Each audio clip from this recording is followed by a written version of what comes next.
네, 여러분 반갑습니다.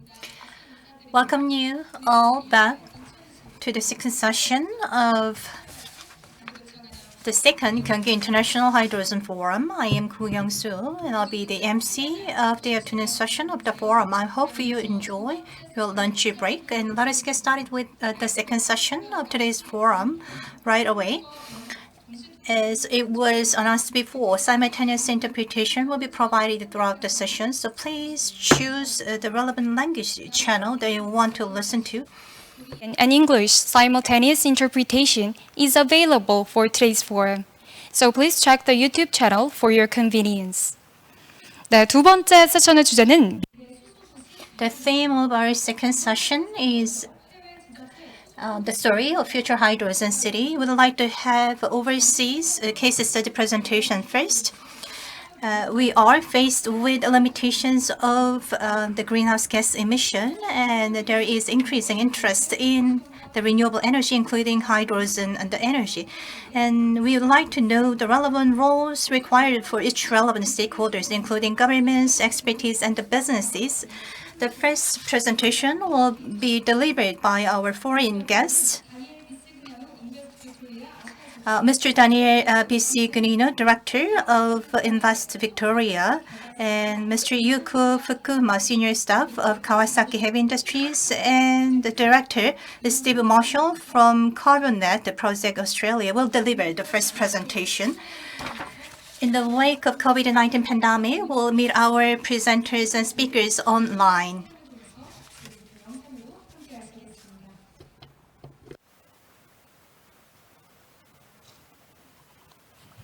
Hello everyone, my name is Yuko FUKUMA from Kawasaki Heavy Industries from Japan. I'm very pleased to have the opportunity to talk about our hydrogen energy supply chain project, co-presenting together with Daniel and Steve from the Victorian government today. First, I'd like to provide update and introduction of the HESC project, and then Daniel will follow, and Steve to conclude with the CarbonNet project. Could you please share the screen? Thank you. Next slide, please. Thank you. So I start with why we are doing the HESC project now. We are all familiar with the challenge the world is facing, climate change and excess of the atmospheric CO2. In Japan's case, as there was a Fukushima's nuclear accident in 2011, we had to rethink the energy strategy in terms of getting reliable clean energy in Japan. And hydrogen became our go-to energy source for the future. Given the strong relationships with Australia and Victoria and the Lateral Valley, having abundant source of the coal, that seems to be the great face to the hydrogen energy supply chain project. Next slide, please.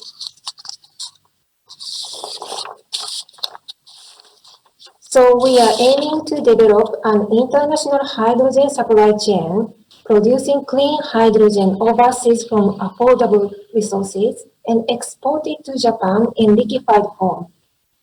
We believe that a viable transition pathway to a renewable hydrogen industry is to firstly derive stable hydrogen production at scale, quickly and cost-effectively, using fossil fuels such as Victorian coal and carbon capture and storage technology, thus allowing renewable technology to become more economically viable over time. To realize this vision, Kawasaki, together with partners, is very close to deliver the HESC pilot project next year. Our ambition is to move to a commercial phase in the 2030s. Next slide, please.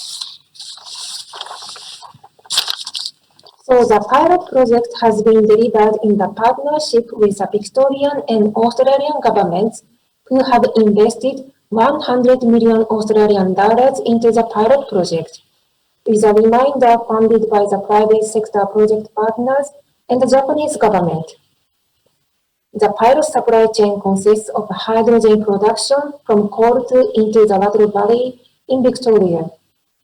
We gasify the coal, then place gaseous hydrogen into the truck for the land transportation to Hastings, where Australia's first hydrogen liquefaction facility is located. And we load liquefied hydrogen onto the world's first liquefied hydrogen ship. Then go to the port of Kobe to Japan.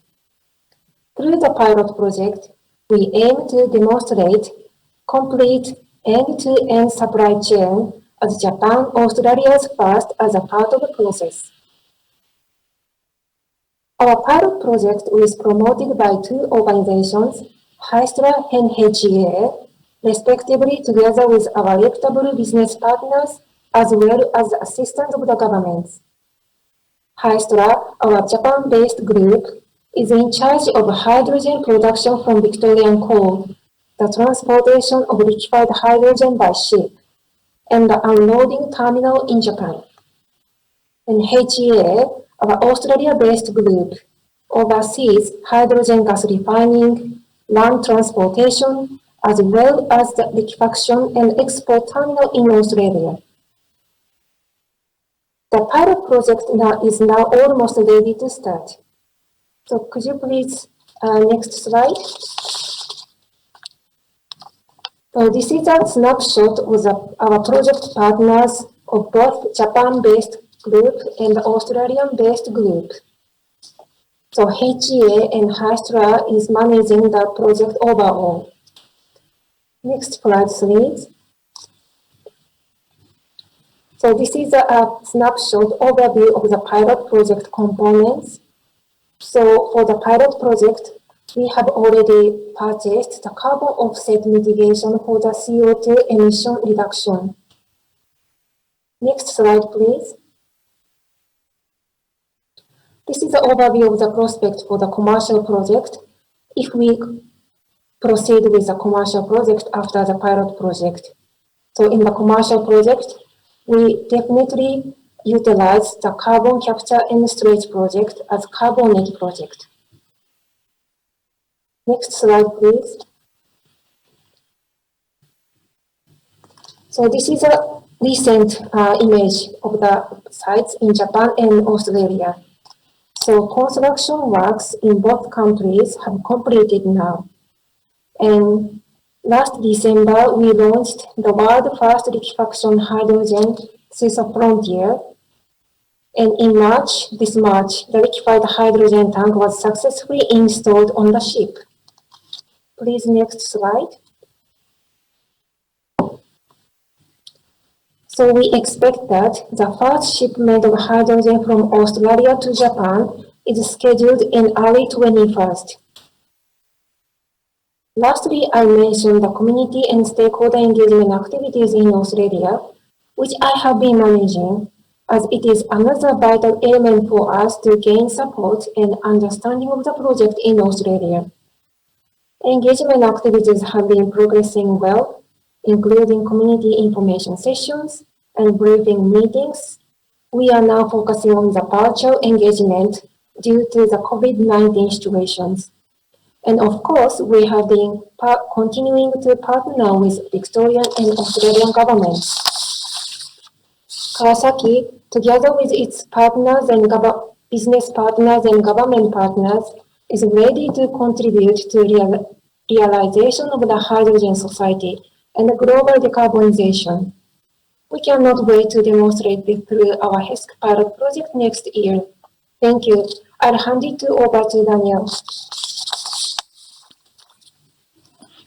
Hi, thank you, Fukuma-san. My name is Daniel BISIGNANO. I'm the Director of International Investment at Invest Victoria, which is the state government of Victoria's investment promotion agency. And we're very proud to be talking about the HESC project, which has been a big part of the development of the agency over the last 7 or 8 years. So the opportunity, as Fukuma-san mentioned, was to really get in on the ground floor for one of a big game-changing investment opportunity and a huge potential future industry.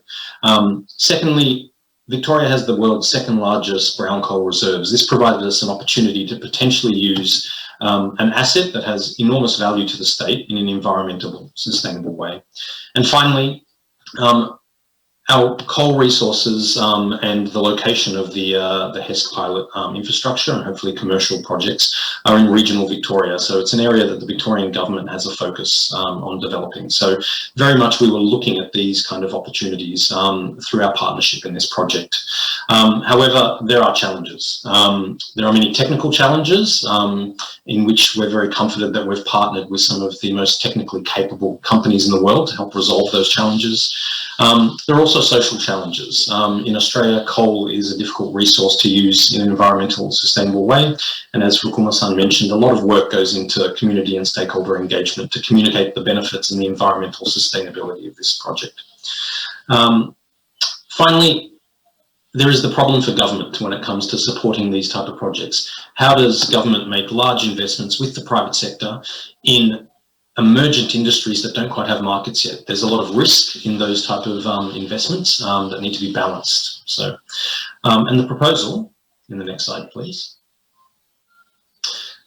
was really to establish a pilot project to test the supply chain, to demonstrate to the local community and local stakeholders the potential to really build this industry in Victoria. Now, whilst the pilot in itself has a lot of large numbers in terms of the investment and the potential jobs that would be created and the technology that would be transferred, as an economic development agency, our interests lie primarily in creating a pathway to a commercial project. And you can see from the figures up on screen that this would be a substantial resource and export investment that would create significant employment, exports and economic uplift for the state.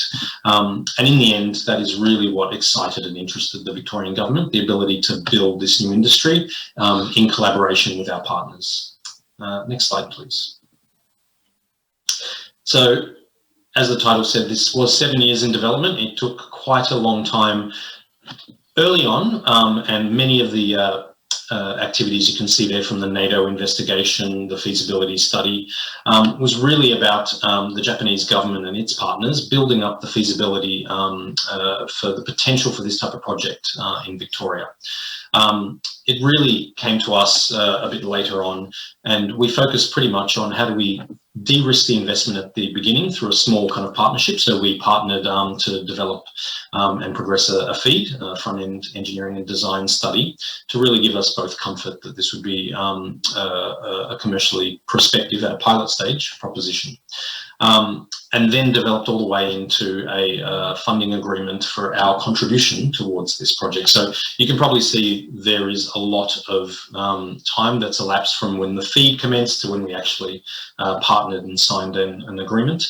And very much that was really to encapsulate and make sure that we had created a platform that we could all understand our individual roles, obligations, and create a pathway for success. Next slide, please.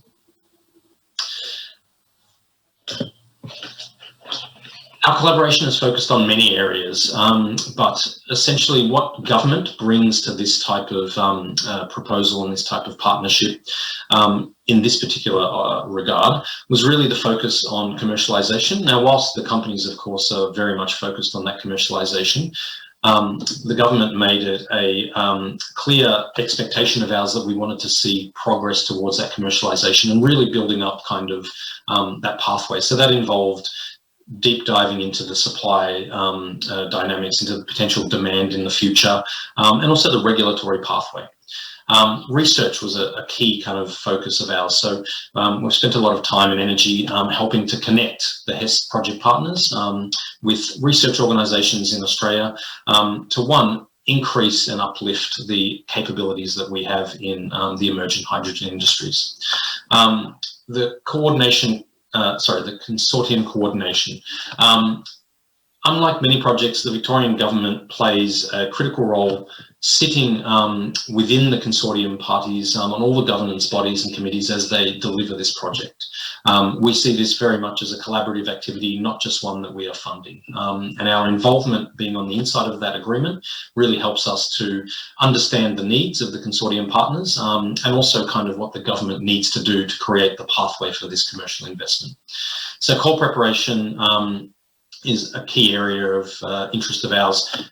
As I mentioned, we have the world's second largest brown coal reserves. However, it is very difficult to access the energy within that just due to the moisture content. So a considerable amount of the research focus of the consortium parties is really on how do we unlock that potential.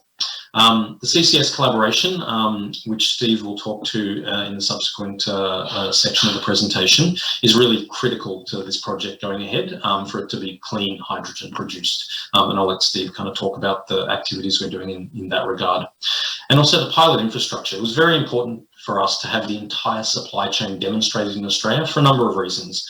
What that does is it really allows one, the community to get familiar with what these facilities look like, for regulators to actually look, touch, feel, and actually see how these projects work on the ground as we look to amend our own legislation and create a pathway for a commercial plant. But also for universities, researchers, even school groups to be able to visit and actually understand that you know, what is possible from these types of investments. Next slide, please. And finally, just some key success factors that we've noticed over the 7 years or so. So governance and leadership was vitally important. So I would take my hat off to the Japanese partners that came to us and really showed persistence and leadership over many years to make sure that this was on the government's agenda. And then subsequent to that, the very detailed governance so that everyone understands their roles and responsibilities in this type of partnership. Sharing risk was very, very key as well. And not only financial risk, but reputational risk and implementation risk, making sure that government is there partnering with the private sector to really minimise the or maximise the chance of success. And that leads into the partnership approach. We have not approached this as a product or commodity or service that we're buying. We're very much invested in the delivery, not just as funders, but as potential future collaborators. I've spoken a little bit about the focus on commerciality and making sure that all project partners are always pointed in that direction. Acknowledging culture was something that I thought Invest Victoria brought to this equation.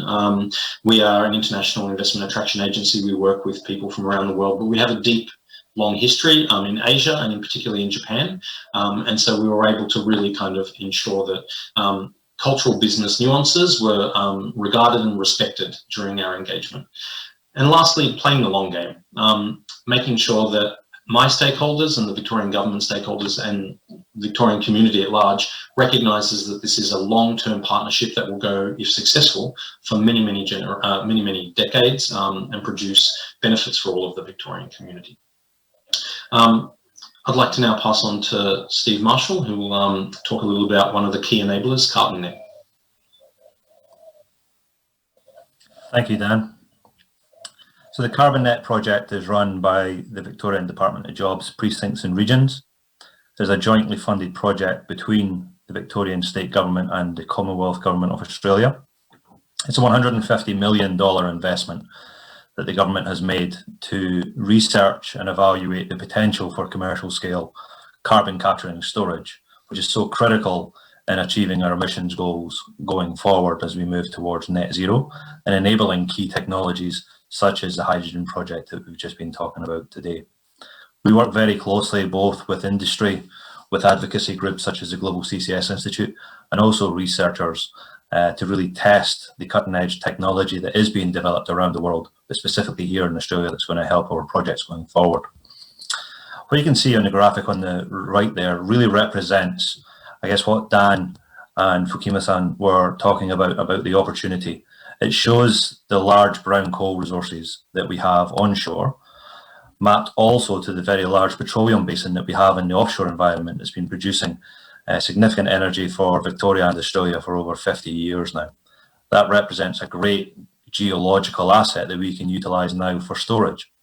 And CarbonNet maintains 5 offshore permits, and we're looking at 3 potential storage sites offshore.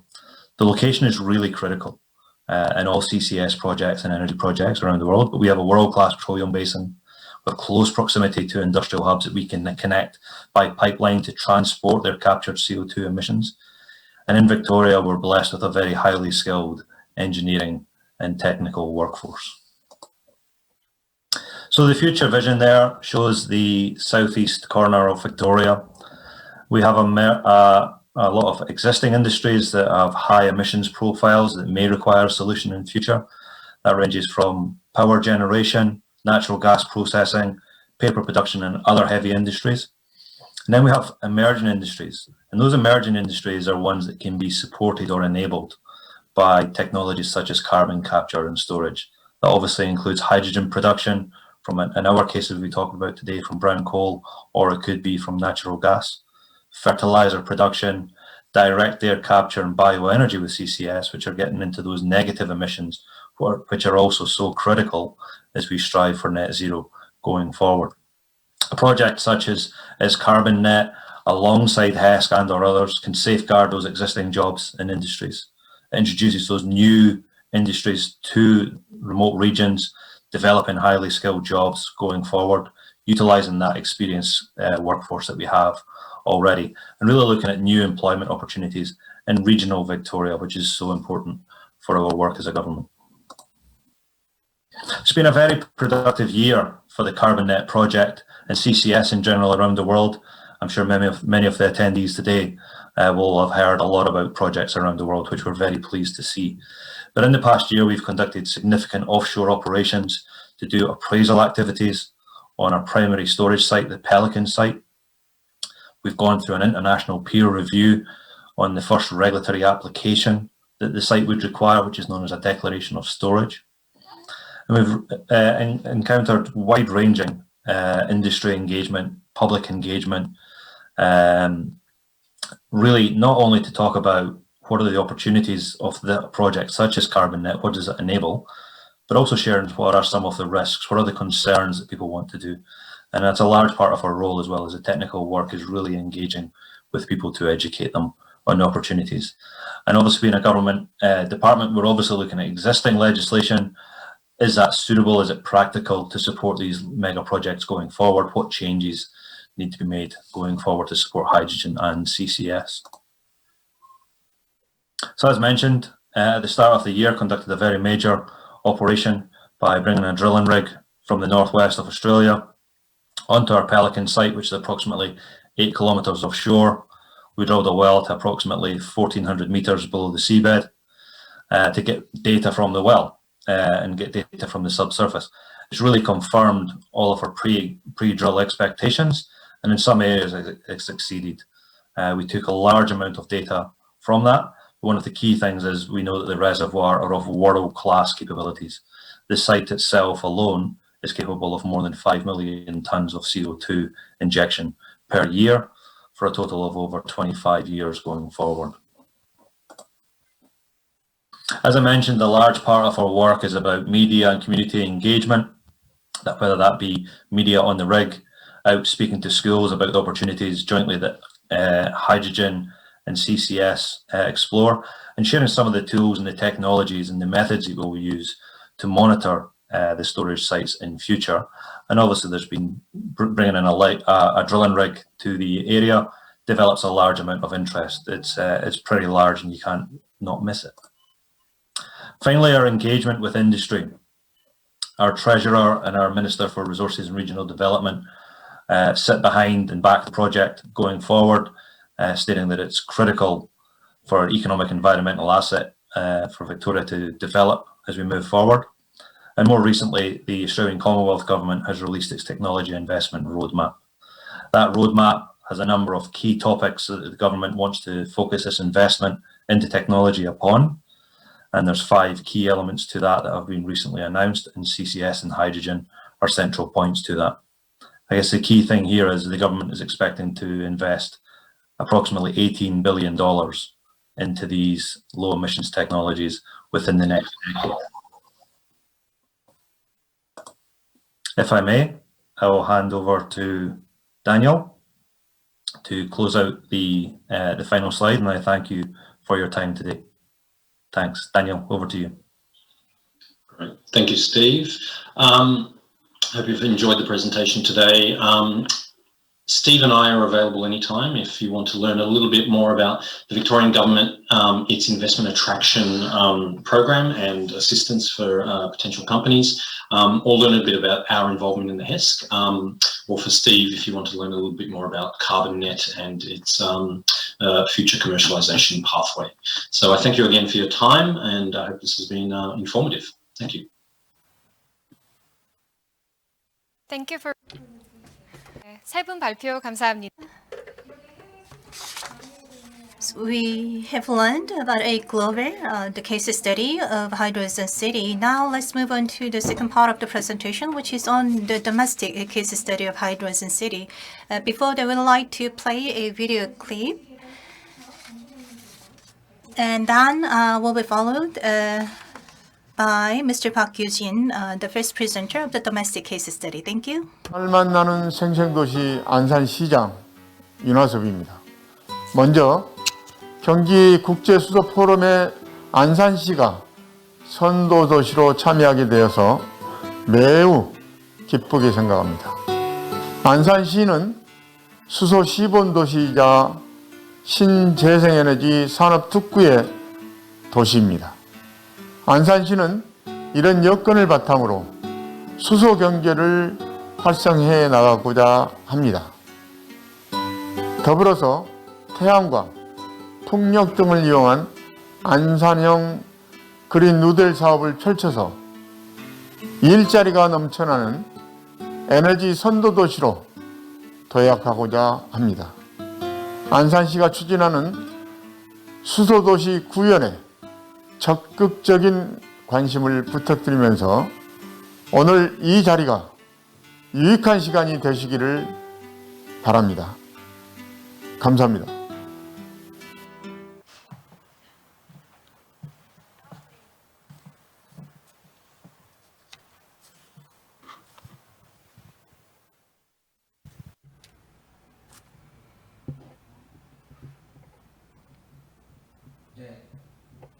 Good afternoon, ladies and gentlemen. I am Park Gyu-jin, Chief Manager of New Business, particularly Hydrogen City Business in Ansan Urban Development Inc. It's a great honor for me to have a chance to make a presentation on Ansan City's case of Hydrogen City development on behalf of Ansan City. Recently, we have heard a lot of talks about the hydrogen as a new energy source. However, like 2 or 3 years ago, hydrogen was an unfamiliar source of energy. But now we are faced with a serious energy completion issue and climate change issue, along with the greenhouse gas emission issue. When I was small in 1970s, I read a comic book. And in that comic book, there was a story about a car which ran out of gasoline, and the city roads became parking lot because all cars stopped due to the lack of gasoline.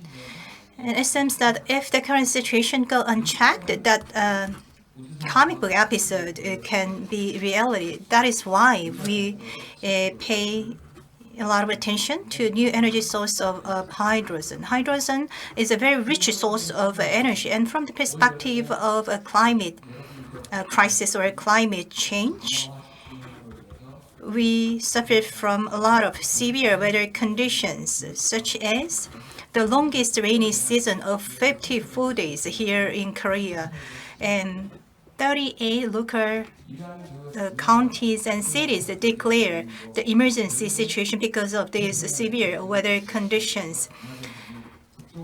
And the rainy season prolonged and lasted too long because of the climate change. And that severe weather condition didn't limit itself to the Korean Peninsula. We hear a lot about abnormal weather conditions such as El Nino and La Nina. And I believe that such kind of climate change occurred because the greenhouse gas emissions generated from the combustion of fossil fuels. So if we make energy transition to renewable energy from fossil fuel combustion based energy sources, then we can actually change the current situation and overcome the climate crisis. Now let us talk about how the hydrogen is generated as a new energy source when the production method is electrolysis. So once the water is decomposed using electricity, then the hydrogen can be generated. If renewable energy is used for the production of hydrogen, then it will be a green hydrogen to be produced without having any greenhouse gas emission. However, the production cost of the hydrogen is too expensive. And the second production method is used for the production of byproduct hydrogen. So production cost of this byproduct hydrogen is relatively cheap. However, there are limitations to the supply of byproduct hydrogen. And the last production method that we can think of about hydrogen is the hydrogen production based on fossil fuel combustion or the natural gas combustion. We can extract hydrogen from natural gas. Such method can be the most realistic the method for the hydrogen production. However, it has a serious side effect of a greenhouse gas emission. So I just pointed out a few production methods of hydrogen. Once we produce hydrogen, then we need to store it, and we also need to deliver it so it can be utilized in diverse industries. The countries around the world come up with mid and long-term strategic plans for the energy transition into hydrogen energy source. And the US and the EU are the leading nations in terms of the hydrogen economy conversion. It seems that the U.S. actually lead the initiative in terms of green hydrogen generation or production, and it seems that the U.S. is the most advanced country in terms of green hydrogen production, and also the EU declared its target of green, zero carbon economy. Now I'd like to talk about what kind of efforts are made by the Korean government. In January last year, 2019, Korean government came up with the roadmap for the green economy, including the hydrogen economy. And there are a few key tasks selected, such as a mobility sector hydrogen conversion, particularly the transition of trucks or the public buses into FCEV vehicles. And also there is a plan to establish 1,200 hydrogen refueling stations around the nation, and 15 gigawatt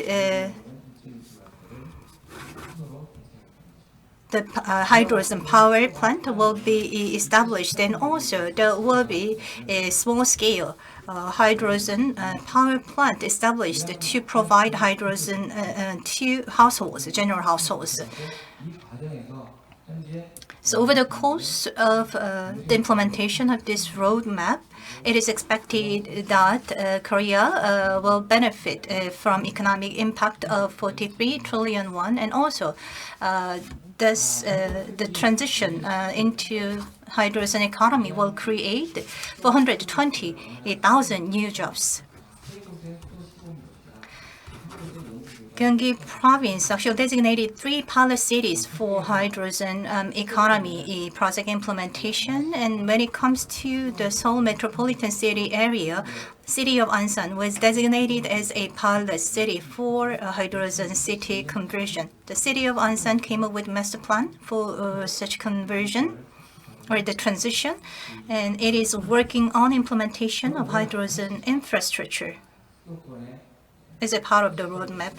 And now I'd like to talk about the reasons behind the designation of the city of Ansan as a pilot city for hydrogen city conversion. As you may know, Ansan City is the first planned city as an industrial complex. So we have excellent road network which go all directions. And also there is a largest industrial complex in Panwell area. There already is a 20 kilometer of hydrogen pipeline established in the region, providing hydrogen to the companies which use hydrogen as energy sources.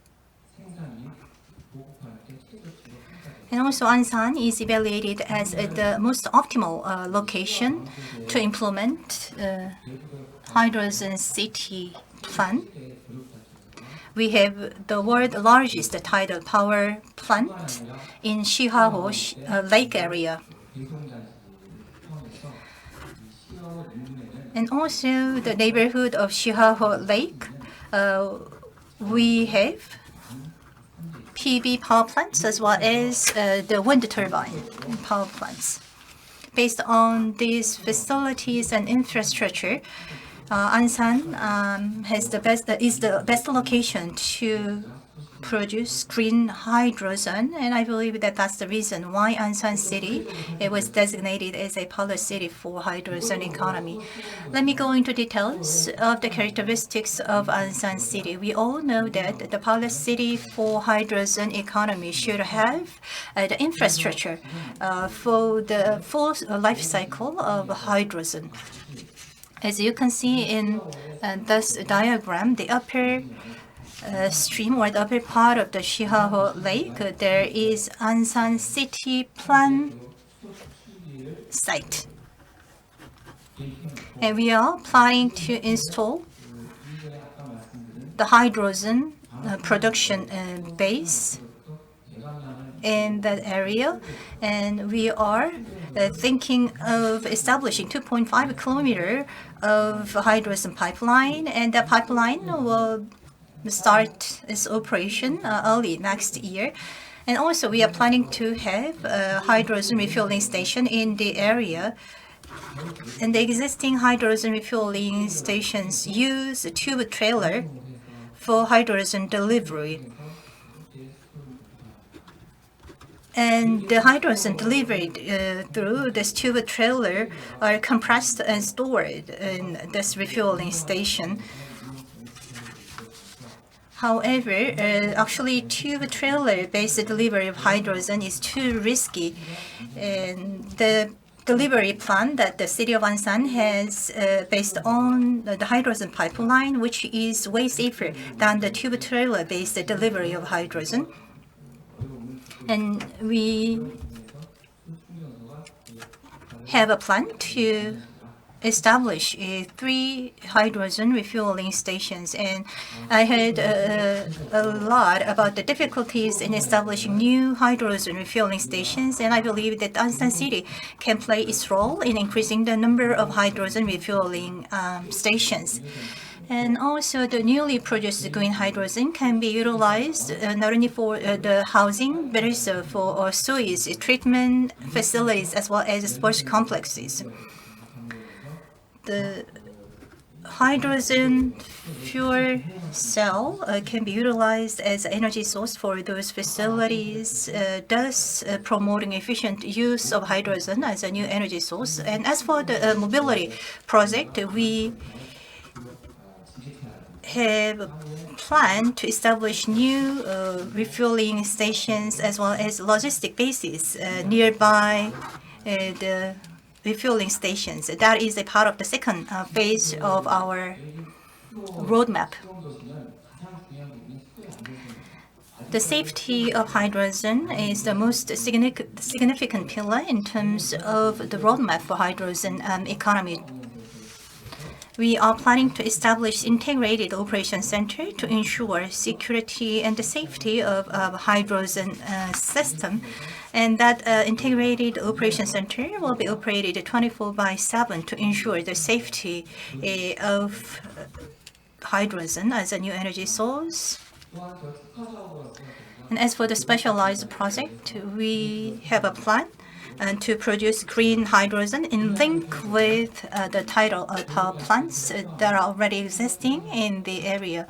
And also, we are thinking about establishing RE100 industrial complex by expanding green hydrogen production base. As I've mentioned before, we also think about the project in link with the public transport mobility. Beginning next year, we are planning to establish the complicated transportation base based on hydrogen and energy. The beginning part of this hydrogen, the city project as a pilot city here in Ansan, we will start with the infrastructure establishment of hydrogen centering around the west southern part of Gyeonggi province, and we have a plan to gradually expand the relevant area. Back in 1970s, Ansan city, it was developed as an industrial city, but now it is moving toward the future of a new energy source of the hydrogen. And by launching hydrogen project and implement the pilot city project of hydrogen, Ansan city will be a future city.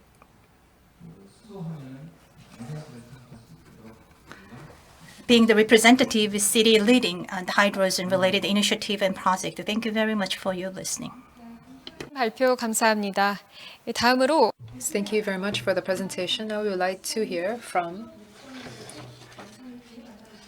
the mayor of Pyeongtaek on his plan for creating a hydrogen city. And now we would like to hear from, after the video, we would like to hear from Mr. Hwang Seon-sik about the plans at the city of Pyeongtaek. 이렇게 영상을 통해 인사드리게 돼서 큰 영광으로 생각합니다. 저희 평택시는 어느 도시보다 수소의 중요성을 잘 알고 있습니다. 그리고 선도적으로 저희가 수소 산업을 키우고 또 수소 산업을 우리나라 핵심 에너지로 만들기 위해서 최선을 다해 왔습니다. 수소는 환경 산업에 있어서도 굉장히 중요한 부분이고 또 미래의 중요한 산업입니다. 평택시는 모든 노력을 다해서 우리 대한민국 그리고 경기도에 있어서 수소 산업이 활짝 열리도록 교두보 역할에 최선을 다하도록 하겠습니다. 감사합니다.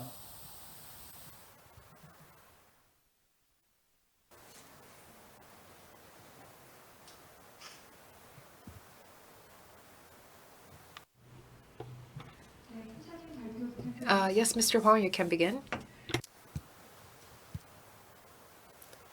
안녕하십니까. Hello. I'm the Vision Planning Team Leader, Pyeongtaek City Future Strategies Division. My name is Hwang Seon-sik.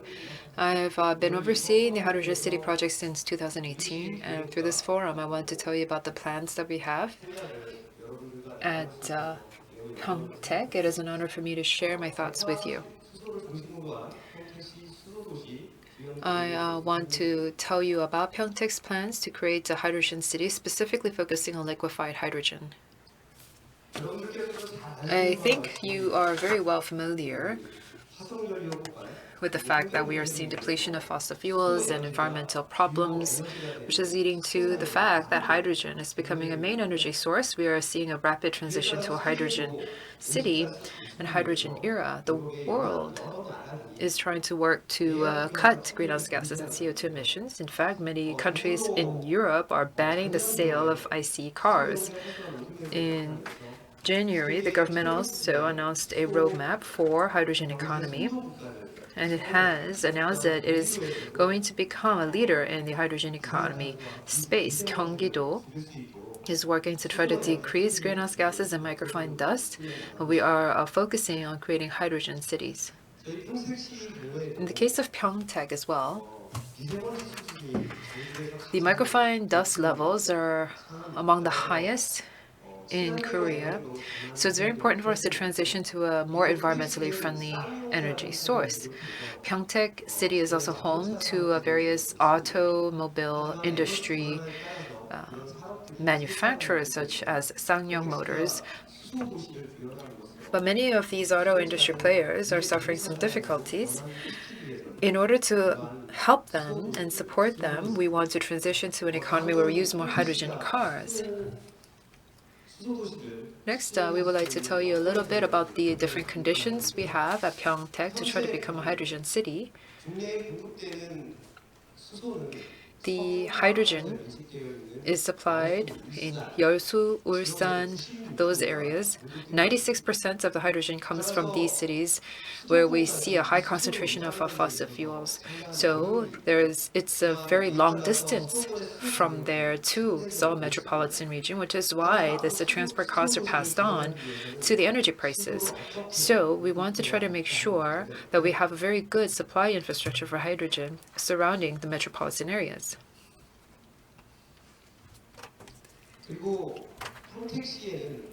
In the city of Pyeongtaek, we have the largest LNG complex in Korea. Before we bring in green hydrogen, we will have to extract hydrogen from natural gas. We have this LNG facilities already in Pyeongtaek, which means that we have the ability to massively produce hydrogen. And another thing is that Pyeongtaek is located south Gyeonggi-do, but we are still very close to the capital and metropolitan areas where 70% of the nation resides. And we also have a very high level of a semiconductor base of about 1.2 million pyeong. We also have various industrial complexes in Hwaseong, Gyeonggi, and Ansan, which can make use of hydrogen. This slide is not the most updated slide, so this does not have a lot of the information that I'm presenting to you, but let me just focus on the presentation that I've prepared. So in order to realize such a hydrogen city, there are some challenges that we first have to overcome. The first is something that I already touched upon when I mentioned conditions, is how to supply hydrogen to the capital and metropolitan regions. And secondly, because we are building various hydrogen refueling stations, many local governments are feeling the same challenge, which is that it's so hard to build hydrogen refueling stations in the major cities. So that's another big challenge. And as has already been mentioned by my colleague from Ansan, there's the process of regeneration of CO2 in the making of hydrogen. It's not very harmful like in fossil fuels, but about 50% of hydrogen, about 50% of a CO2 production compared against fossil fuel generation still comes out in that process. So this is also something that we have to fix. In the initial parts of a hydrogen economy, we want to make it economically feasible. There aren't many hydrogen cars. There isn't a lot of demand for hydrogen, so it's difficult for the private sector to invest heavily in this business. So if we can invest in hydrogen infrastructure or various production facilities, the scale is very small, so that means the cost is going to be higher and it's going to be less feasible. Of course, early on, the government could subsidize these efforts, but later on, we want the private sector to take this up on their own, and for that, we need to increase the level of economic viability of the project. So to do so, we want to solve all of these challenges while trying to realize a hydrogen city. We've come up with 3 strategic goals. First is we want to create an economy of scale and try to create synergies with the relevant industries to try to boost economic viability. Secondly, the CO2 emissions that comes out in the extraction process should be processed, and later on in the future we can adopt the use of green hydrogen to try to increase eco-friendly aspects of hydrogen. Thirdly, we want to make use of liquefied hydrogen to make sure that we can use safe and scalable hydrogen. This will allow us to become a globally recognized hydrogen city. Based on that goal, our city is promoting a hydrogen convergence complex. In Pyeongtaek, as I mentioned before, we do already have an LNG base. Next to that, there are 35,000 Pyeong of facilities where we can make use of cold energy derived from hydrogen. So this is owned by the city government. This is where we can make use of the hydrogen to power fuel cells, liquefy the hydrogen, and also if there's CO2 that is emitted in the process, we can capture that and create liquefied hydrogen, which can be put into carbonated drinks or put to the use of making semiconductors. In 2019, one project won a government bid to create 7 tons within 1 day.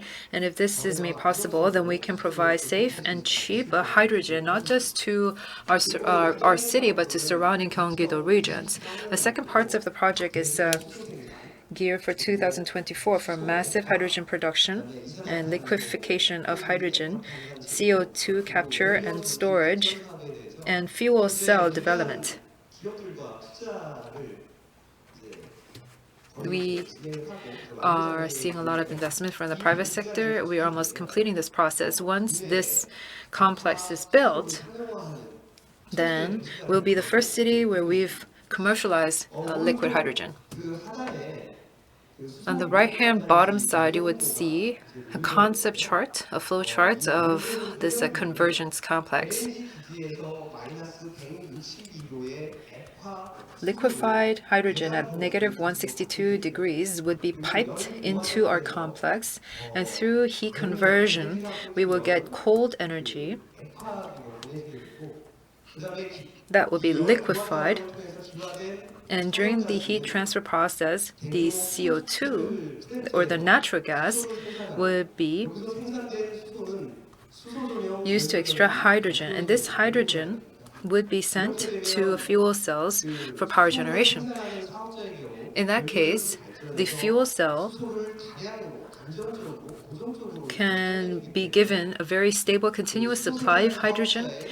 This means that we can support the demand of hydrogen operators, hydrogen project operators, and because the plants can be scaled up as much as the fuel cells are going to be used, and that could lead to economy of scale. Again, with the CCS, to liquefy that would also require a lot of energy, but because you can use the cold energy that is the waste byproducts of LNG, that could decrease the cost of liquefaction, which could also decrease the cost burden of these project operators. And this liquefied hydrogen would be sold for industrial use. The hydrogen can be compressurized or its scale will be minimized before it is supplied.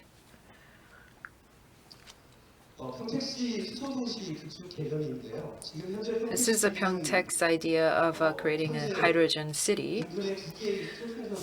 We have 2 hydrogen refueling stations in the region. This year, 2 more, and next year, 5 more will come online. This means that we will have the most number of hydrogen refueling stations in Korea. There will be 3 ways of supplying hydrogen. In the hydrogen production base, you would use a tube trailer to support them in a gasified form. And when they're liquefied, then Pyeongtaek and even the central regions of Korea can be supplied with this hydrogen. Or you can also use pipelines.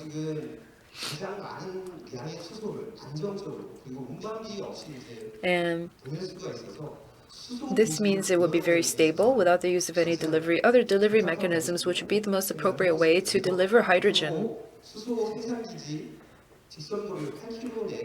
And the area which is very close to Pyeongtaek Harbor and the surrounding areas within an 8-kilometer radius would be all part of the hydrogen city as envisioned by Pyeongtaek. This is our diagram of realizing a hydrogen city with Pyeongtaek Port or Pyeongtaek Harbor as the base. We would use the land development plan to not just enable mobility, but building and residential fuel energy as part of a hydrogen city vision. And this will be a base for us to also incorporate Poseung and Hyunsung as part of our hydrogen city vision. The green hydrogen that we'll be importing from overseas would also be used in the existing infrastructure that we have, so that going forward we can also be able to supply green hydrogen.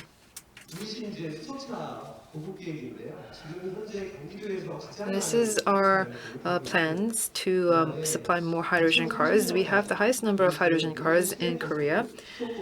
We have the plan to transition all hydrogen buses by 2030. And also,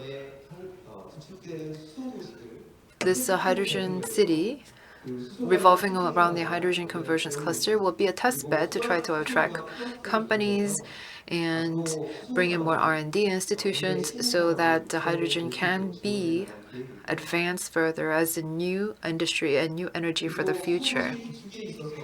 In creating a hydrogen city, we want to try to make a safe use of hydrogen energy. We want to make this all very safe. That is the most important issue. The issue of safety is really something that will be a key to allow for the scalability of hydrogen energy. And in terms of safety, there is going to be a separate dedicated task force team that will be looking into the safety issue of hydrogen. At our city, we are trying to do more outreach to our community into realizing our hydrogen energy city. We are hosting forums and seminars and other various PR events to tell people the need for hydrogen and the safety of hydrogen. This will allow for enhanced awareness. And in the process of building a hydrogen city, many people can participate in the process, and more people can understand the need for hydrogen city going forward. The city of Pyeongtaek will lead the way to become the world's leading hydrogen city. We will do our best, and I'd like to ask you for your attention. Thank you. 네, 팀장님 발표. Thank you very much. Now let's get started with the panel discussion for the session number 2. And the theme of future hydrogen city design. We have Kook-young who will chair the panel discussion for the session number 2. We have a presenter, Lee Jung-chan, Research Fellow of Korea Research Institute for Human Settlements. We also have panelists, Director Park Yong-sun from Ministry of Land, Infrastructure and Transport. We have Professor Wang Kang-lee from Anyang University. We also have presenter Park Gyu-jin, Chief Manager of Ansan Urban Development, Inc. We have Hwang Seon-sik, the Vision Planning Team Leader of Pyeongtaek City Future Strategies Division. We will be joined by the online audience for the Q&A session. Now let me invite the Research Fellow, Kook-young, who will chair the panel discussion for the second session. Let us get started with the panel discussion of the session number 2 on the theme of future hydrogen city design. I am Kook-young, a research fellow of Korea Institute of Machinery and Materials. It's nice to see all of you. in the wake of COVID-19 pandemic, we are holding today's forum online. And as we all know, online conference or forum is huge these days due to the pandemic. We have 12 members of the audience joining us online through Zoom session. We are also joined by the panelists for the upcoming panel discussion and Q&A session. And some of the questions will be taken from the online audience. We are talking about the activation of the hydrogen economy. And I hope that the upcoming panel discussion will be productive and fruitful to all of you. And today's Gyeonggi International Hydrogen Forum is being held under the theme of a hydrogen economy for the future. We all know that hydrogen is a safe energy source for our future. And also the Korean government has come up with its master plan and roadmap for activation of hydrogen the energy transition, as well as the implementation of hydrogen economy. The theme of session number 2 is the story of future hydrogen city. And our panel discussion theme is future hydrogen city design. And we'd like to talk about the impacts of the enactment of Hydrogen City Act and the future design for the implementation of hydrogen city here in Korea. We will also deal with the challenges ahead of us in terms of implementation of hydrogen city. First of all, I would like to take this opportunity to extend my appreciation to the organizers of today's forum, the relevant division of Gyeonggi Provincial Government. I hope that today's forum will be a great chance for us to put our thoughts together to further promote the hydrogen, the economy. Presenter Lee Sung-chan will deliver his presentation for 15 minutes, and then we will invite our panelists, Director Park Yong-sun and Professor Wang Kwang-ik, for their discussion, 4 minutes for each. Let me invite the research fellow Lee Jung-han from Korea Research Institute for Human Settlements. He will deliver his presentation on the theme of the direction for future hydrogen city. Good afternoon, ladies and gentlemen. I'm Lee Jung-chan. The second Hydrogen Economic Committee held in October this year. The proposal was delivered for the legislation of Hydrogen City Act, and if it goes smoothly, then sometime in November, the proposed bill will be reviewed in the National Assembly and will be legislated as an act. The Hydrogen City Act will be the legal basis for the implementation of future hydrogen city projects in various the regions in the nation. First of all, I'd like to talk about the background of the rise of the Hydrogen City Act, and also I'd like to touch upon what kind of progress has been made with regard to the establishment of the framework for hydrogen and city. Now I'd like to, and also after that, I'd like to talk about the key contents of the Hydrogen City Act and why the act is needed. And also I'd like to touch upon the current status of the Hydrogen City project and the future directions. The hydrogen and economy was selected as one of those 3 strategic investment areas of Korea back in 2018. And the other 2 platforms include the data economy and the AI, artificial intelligence. And also there was an announcement made by the Korean government with regard to the selection of 3 hydrogen pilot cities and its implementation by 2022. We all know that hydrogen city is essential to the realization of hydrogen economy. And we also need to consider the establishment of the entire life cycle of hydrogen ecosystem for the genuine implementation and achievement of hydrogen economy. And the Korean government is working on establishment of relevant infrastructure for the realization of hydrogen economy. And as the first step, the Korean government has selected a few pilot projects and pilot cities. And to provide relevant support, the Korean government has come up with relevant proposals for the related laws and regulations. Based on the needs for overall legal framework, the Korean government has come up with a proposed bill.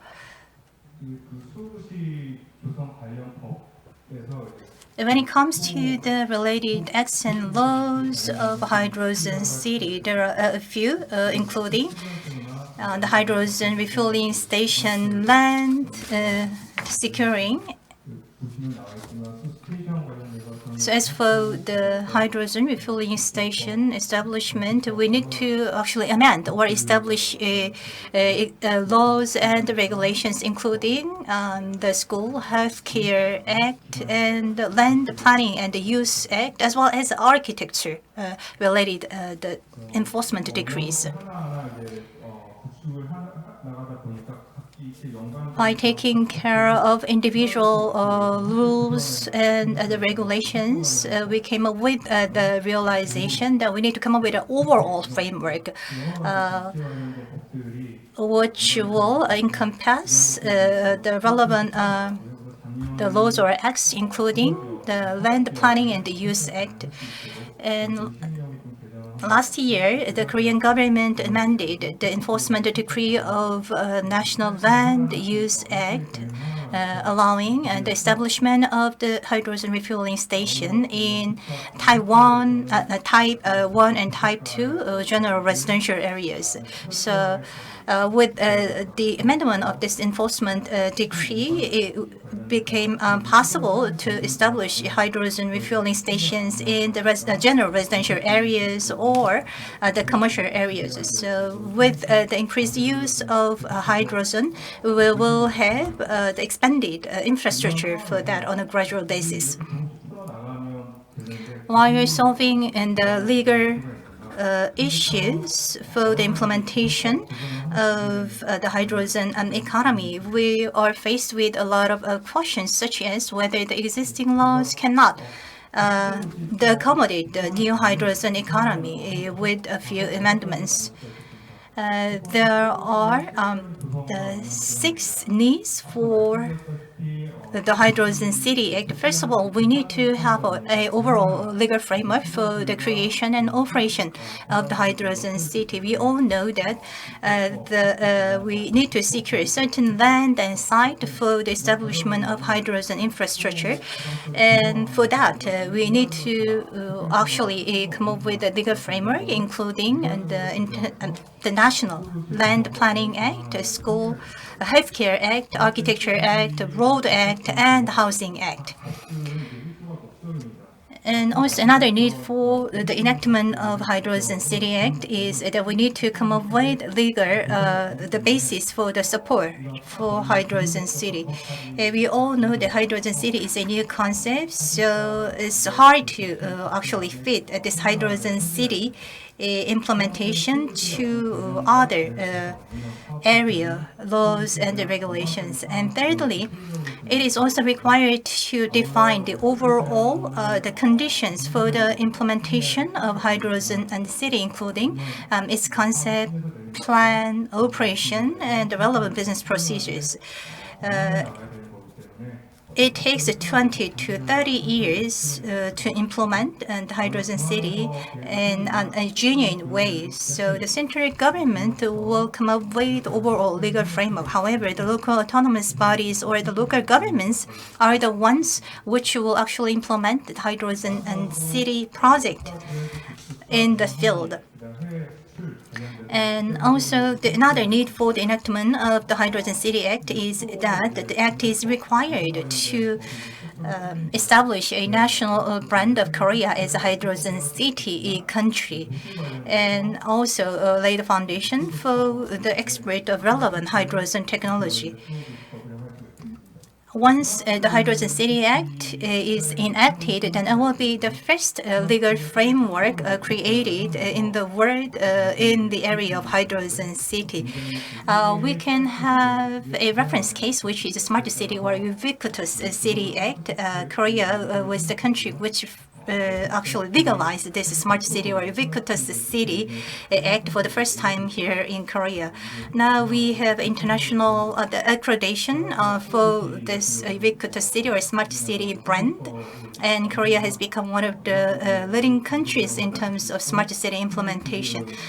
So if we follow the suit of Smart City or the Ubiquitous City, and if we succeed in enacting this Hydrogen City Act, then we can actually secure our position as a leading country in terms of hydrogen city and hydrogen economy, thus improving the national competitiveness of Korea.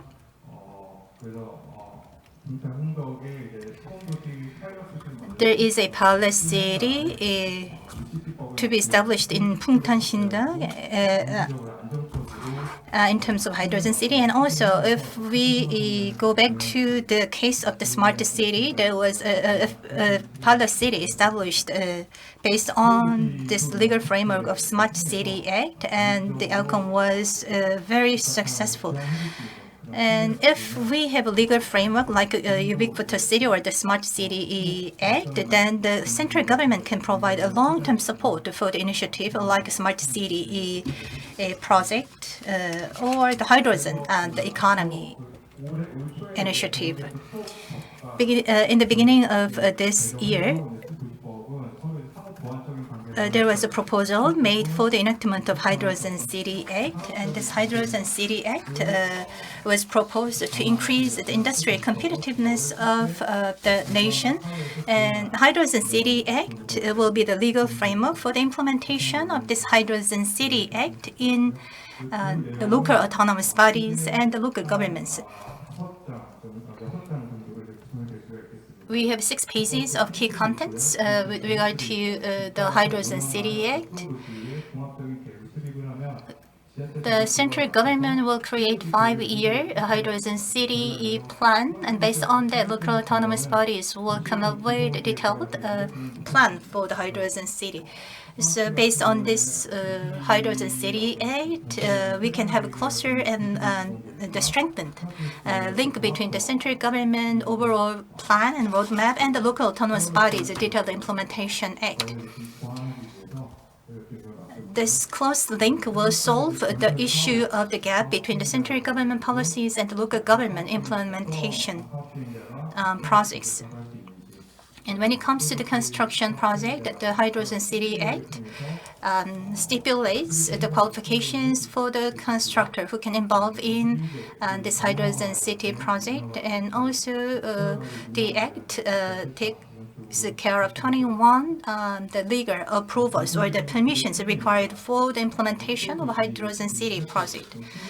And also the Act encompasses the regulatory exceptions or the construction criteria, particularly when it comes to the conflicts between the existing laws and the hydrogen city project. Then these regulatory exceptions will apply. And also the Act has the articles related to the industrial development and the support of the hydrogen industry, and the overseas expert related the articles will be included as well. And when it comes to the responsible institution or the body to implement the hydrogen city, the Act stipulates the establishment of dedicated institution or body for the implementation of hydrogen in the city.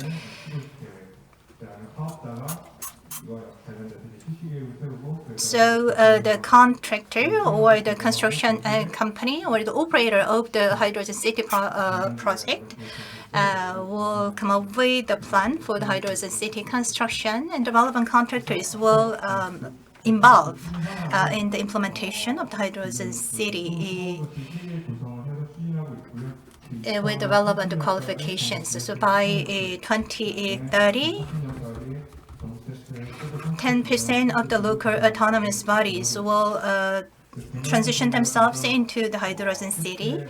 And by 2030, a larger percentage of the local autonomous bodies will transform themselves into the hydrogen cities. So we have a few the pilot cities for the hydrogen city implementation. Please refer to the presentation material for more details. And now I'd like to talk about the key directions for the future hydrogen city implementation. We are planning to gradually expand the implementation of hydrogen pilot city. We are also considering the unique characteristics of each region or city in selecting and implementing this hydrogen city pilot projects. So over the course of expansion of this hydrogen city initiative, the central government will consider the unique characteristics or the specific conditions of each local area.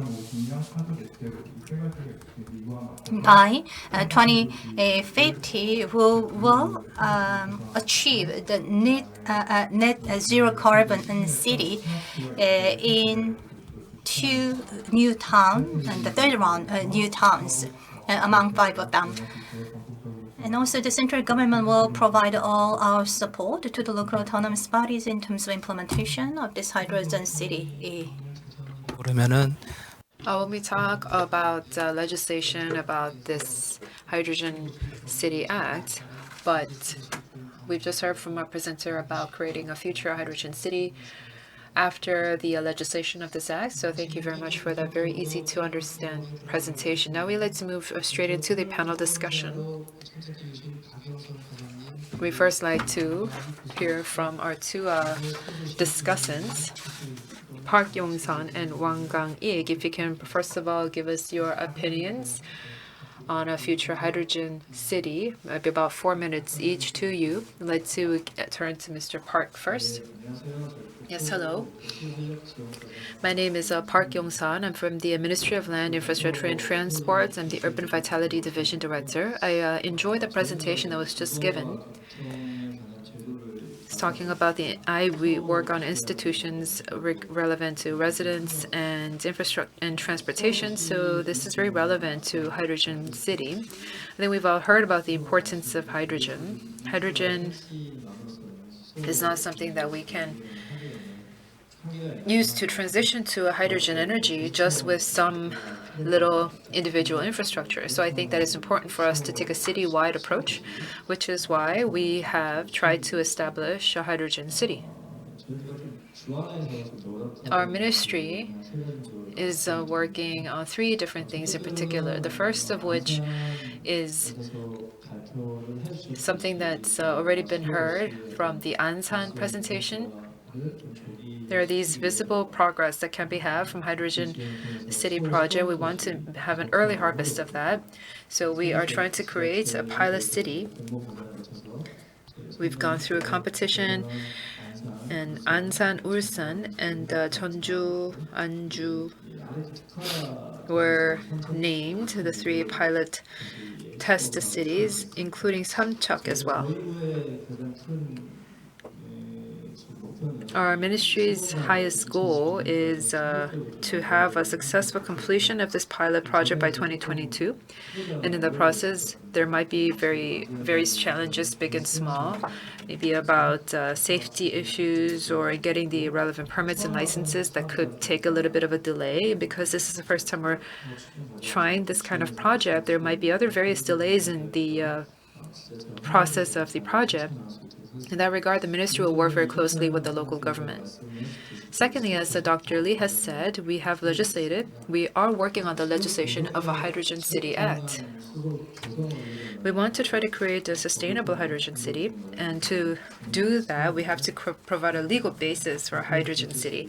And has been mentioned in the presentation, we need to have a legal basis for systematic plans and a very fast-track process for permits and licenses, and also support for new technologies and a legal basis for state funding. These are some of the things that we want to do. We've already gone through legislative review with the relevant ministries, and this is going to be sent to the National Assembly in December. We're going to work very hard to allow for the legislation of the Hydrogen City Act. Thirdly, I think that there are some limitations when it comes to realizing a hydrogen city. So first of all, there are some technological limitations, hydrogen production, storage, and use, and transports. There are some technological gaps that we still have to narrow. So we are working on promoting R&D for residents and transportation to try to do technological development for the use of hydrogen in these areas. Or even if there are technologies, maybe they have not been demonstrated, so they have not been used in the field, which is why we're also promoting R&D for massive demonstration projects. These are some of the areas that we are focusing on. And in doing these three different things, we are cooperating very closely with the local ministries and departments. Gyeonggi-do is hosting this very good forum. Because it is local government's responsibility to try to create hydrogen cities, I think that local governments will have to continue to do this work, and our ministry has to provide some level of support. And it's also very important for us to get buy-in from the communities, so that we have to promote more PR, do more seminars and town halls, so that more people can understand the need for hydrogen city. 국토부에서 수소 Thank you very much. For the implementation of hydrogen city, the Ministry of Land and Infrastructure offers a lot of measures and the supporting plans. And now I'd like to invite Mr. Hwang, professor of Anyang University.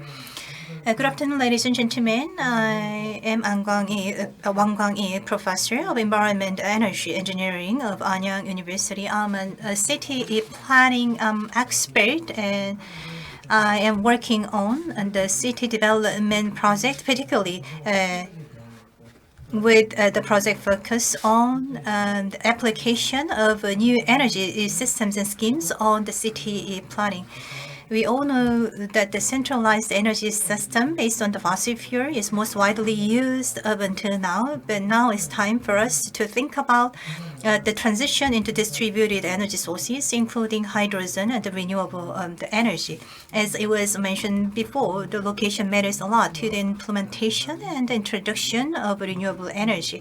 And the development density and the land and location and the selection matters a lot to the introduction of hydrogen economy and the implementation of hydrogen city. And linked to that aspect, the city plan should be made. And I am in charge of Ansan City's city plan in terms of the hydrogen, the pilot city plan. And as a kind of a city planning expert, I've been encountered with a lot of difficulties, particularly in terms of the legal framework for the implementation of hydrogen city. Other than the Land Planning Act, there is no legal framework for the support of the hydrogen city implementation. We are talking about the commercial the area and the residential area for the establishment of hydrogen infrastructure, particularly the hydrogen refueling station and so on. So in terms of selecting the location for the hydrogen infrastructure, we need to have a well-established legal framework, particularly taking care of the relevant permission and approvals required by public institutions. And the regulatory exceptions can be utilized for that purpose. And I hope that the Hydrogen City Act will be enacted sooner than later to tackle the practical difficulties that we are faced with in terms of implementation of hydrogen city. Other than that, we have some other hydrogen and energy source related the issues, such as the issue of supply and demand. As a part of a city development plan, we need to think about how we can secure the supply of hydrogen. We all know that when electricity is generated, then the heat is also generated, and also the power electricity is utilized for heating and cooling of households and the public buildings. So once we succeed in producing green hydrogen, and then we can get closer to carbon neutrality status. So the green hydrogen and the hydrogen the energy can play a key role in achieving our the carbon neutrality target. When it comes to the hydrogen technology, particularly in terms of mobility, Korea is one of the leading countries. However, when it comes to the hydrogen infrastructure establishment in the urban area, Korea has much room to be desired. If you take a look at the advanced countries like European countries, they have made preparations for the past 10 years, conducting a lot of research the projects to identify the relevant application method of hydrogen to the urban area. And also the next item or the next issue is social receptiveness of the hydrogen and energy. The city gas was introduced in 1970 for the first time in Korea, and the city gas was introduced to the pilot the residential complex as a kind of pilot project. Now the city gas is used widely around the nation, and everybody here in Korea feel familiar with the use of the city gas. A few days ago, I had a chance to deliver a presentation in another symposium. And I asked a question to the audience, which energy source is safer, LNG or hydrogen? And if you take a look at the LNG in more detail,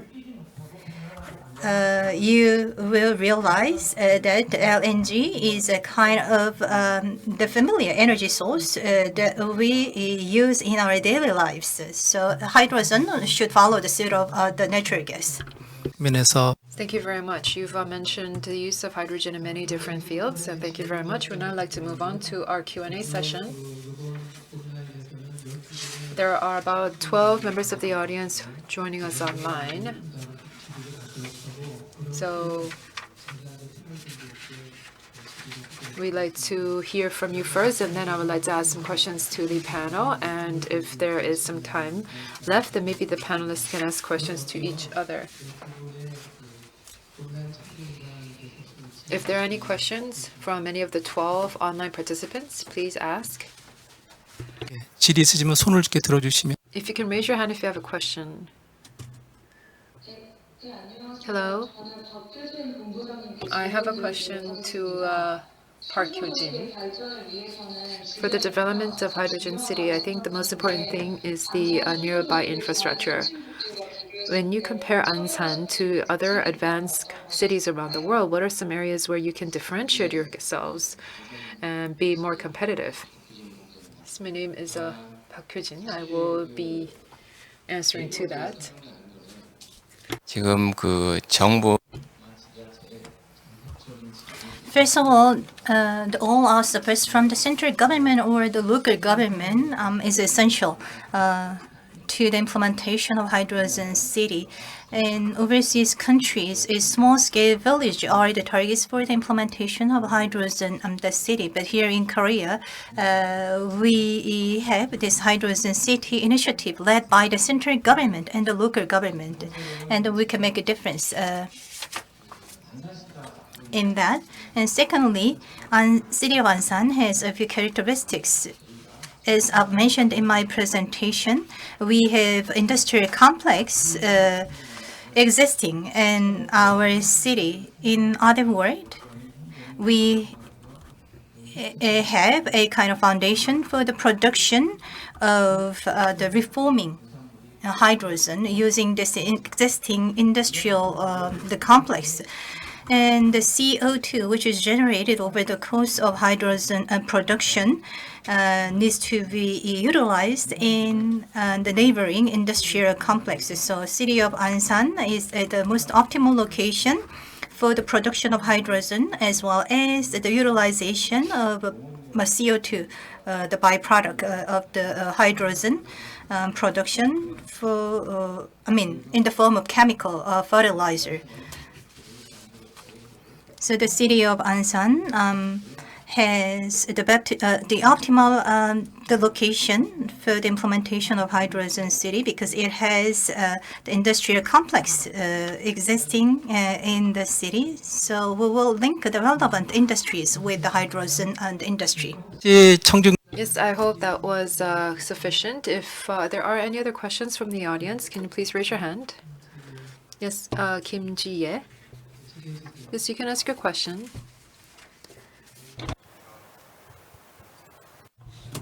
Sorry, we cannot hear you. Can you repeat your question? Yes, we can hear you now. Hello, I have a question to Mr. Lee Jung-chan. According to your presentation, Hydrogen City Act is a kind of a process that should be taken care of over the course of Hydrogen City implementation.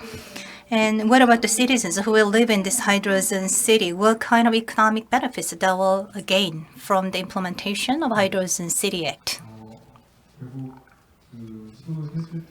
So once the hydrogen city is implemented, the people will wonder what kind of benefits they will get from that implementation. So we can think about the economic benefits. And the benefits can be divided into financial and non-financial benefits. First of all, when it comes to the financial benefits, the energy bill will decrease, even though there are a few improvement points to be made. For example, if you take a look at the PV power generation, the solar panels are installed in households for self-sufficiency. So when the generated power is bigger than the individual household's consumption, the surplus power cannot be sold. However, the electricity bill will reduce by using the self-supporting and the energy source. And the government subsidy will be provided to the citizens of this hydrogen city to provide the power or electricity at a relatively lower cost. So the more power we generate through the means of hydrogen energy system, the cheaper the bill will be. However, there is a high possibility that the hydrogen will become cheaper than the other energy sources, such as natural gas. And also, once there is a surplus power created from PV power generation, then the surplus power will be stored in the form of hydrogen and can be sold. So once the central policy is revised and amended, then the surplus power generated in individual households can be sold to the outside. So the individual households can generate some economic income through the means of renewable the energy generation using PV power generation panel in their households. And also LNG or the fossil fuel combustion will not be valid anymore in the future, and renewable energy is greatly promoted in the countries like Germany, and the electricity based on the PV power generation is way cheaper than the electricity generated based on fossil fuels.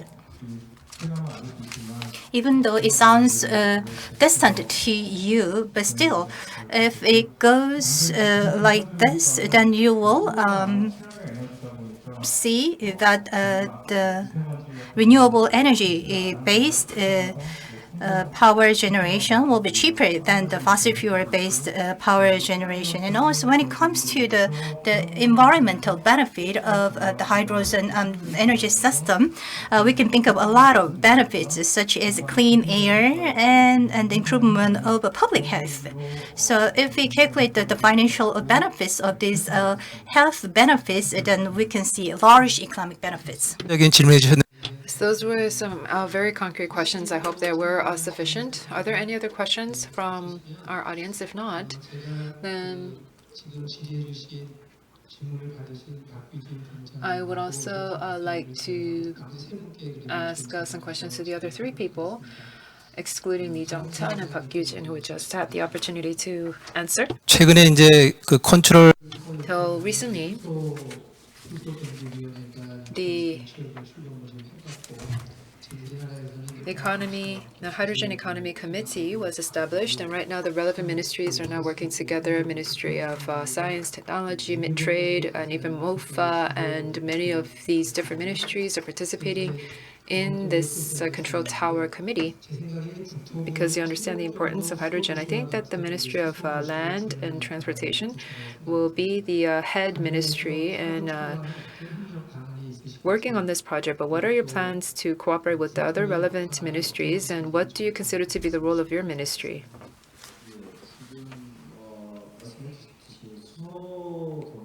Yes, as you mentioned, for us to transition to a hydrogen city or hydrogen economy, it's very important for us to cooperate very closely with the relevant ministries. And for us to create a hydrogen roadmap, and there's very specific details of the roadmap. I think that because the roles and responsibilities have been well divided by the ministries, that we're going to engage in organic cooperation. For us, for Hydrogen City, that means that the technology and the businesses would all come together on a platform. So when the ministries have done all these different projects, they want to do demonstration or piloting of all these different projects, we should try to provide that infrastructure to allow for a hydrogen city to be smoothly operated. So our role is to try to provide that institutional platform, and what part of that is this legislation.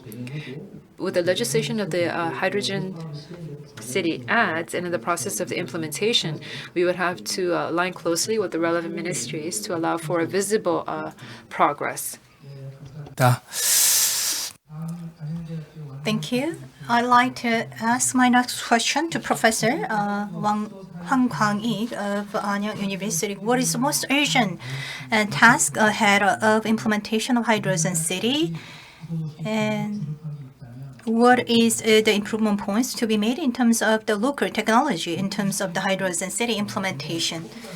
We are in the infant stage of Hydrogen City implementation. We need to ensure safety and the cleanness and the cost effectiveness. So we need to consider environment safety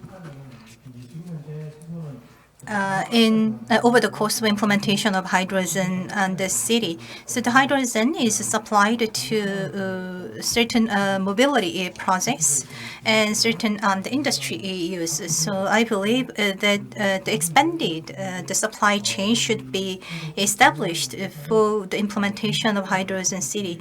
We need to make needed preparations, and I believe that we are in a preparatory stage for the implementation of the hydrogen city.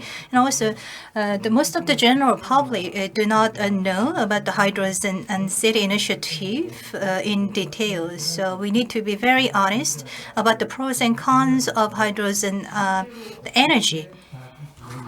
And also, as it was mentioned in one of the questions from the audience, people are keen on identifying or knowing what kind of benefits that they can get from the implementation of hydrogen city. I believe the public information provision is very important in that aspect.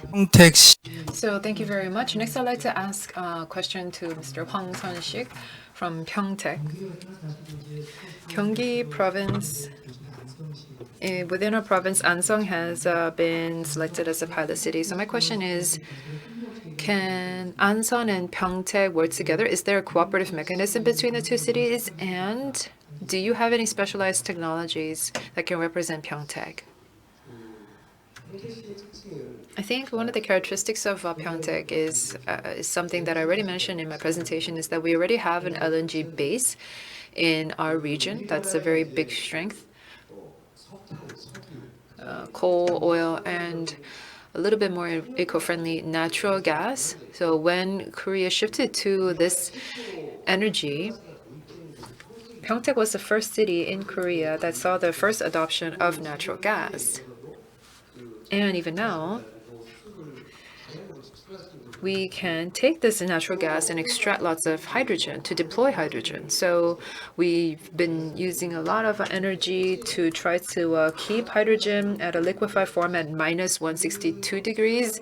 To use natural gas, we have to gasify it again, and in the gasification process, cold energy is being thrown out. This cold energy can be used to liquefy hydrogen. So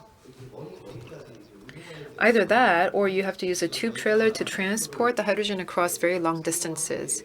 If we can commercialize liquefied hydrogen, this will be good not just for Ansan, but for the metropolitan region. We can supply liquefied hydrogen to those capital metropolitan regions. 그러면 혹시 패널분 중에 Thank you very much. Are there any panelists who want to ask to other members of the panelists? We'll take one question from the panelists, if there is any.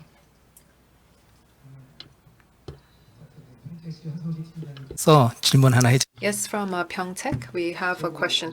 I have a question to the director from MOLIT.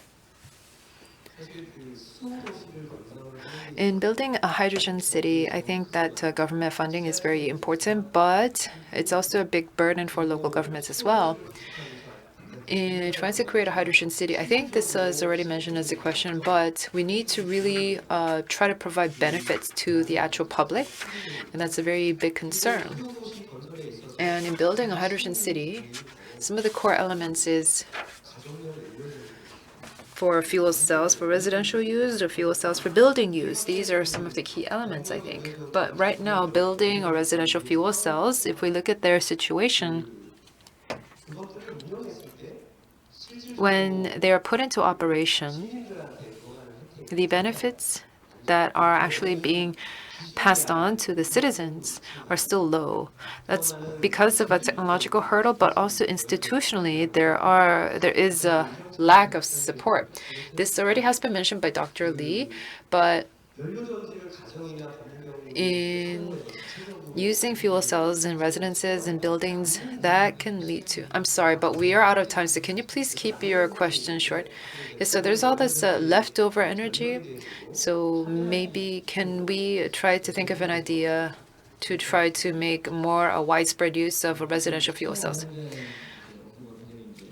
So there's a lot of different roles and responsibilities across different ministries regarding hydrogen. The fuel cell use is something that the MOTI is in charge of, so I don't really have a very good idea on how to respond to that. But in building a hydrogen city, like you mentioned before, these various technological hurdles and institutional hurdles are something that we really want to decrease, and we want to focus on deregulation going forward. So which is why we will focus on collaborating with the relevant ministries on what you've just mentioned. Thank you very much. But when we talk about hydrogen energy, there are so many questions, and because there's so many issues that are of interest, that we have a lot of questions coming in. But unfortunately, we don't have enough time, so we'll have to close the panel discussion now. We've just discussed the theme of a future hydrogen city designer, Korea. We hope that this has been helpful in furthering our discussions on hydrogen city. I'd like to thank Dr. Lee for his keynote speech, Park Yong-san, Hwang Kwang-ik, and Park Gyu-jin and Hwang-sik from Ansan and Pyeongtaek. I'd like to thank our online audiences and also our those audiences watching us online on YouTube. I hope you will continue to stay interested in the realization of hydrogen energy. 네, 패널 토론 이끌어주신 안구경 저장님과 또 함께해주신 This concludes our panel discussion for the session number 2. I'd like to take this opportunity to extend appreciation to Chair An Gu-kyung and the members of the panel discussion. And also, I'd like to thank our online audience for participation. This concludes the second session of 2020 Gyeonggi International Hydrogen Forum. We'll take a short break and we'll resume the session at 2:45. Thank you. And presentation of Session 2 has ended. We will be back with Session 3. Thank you.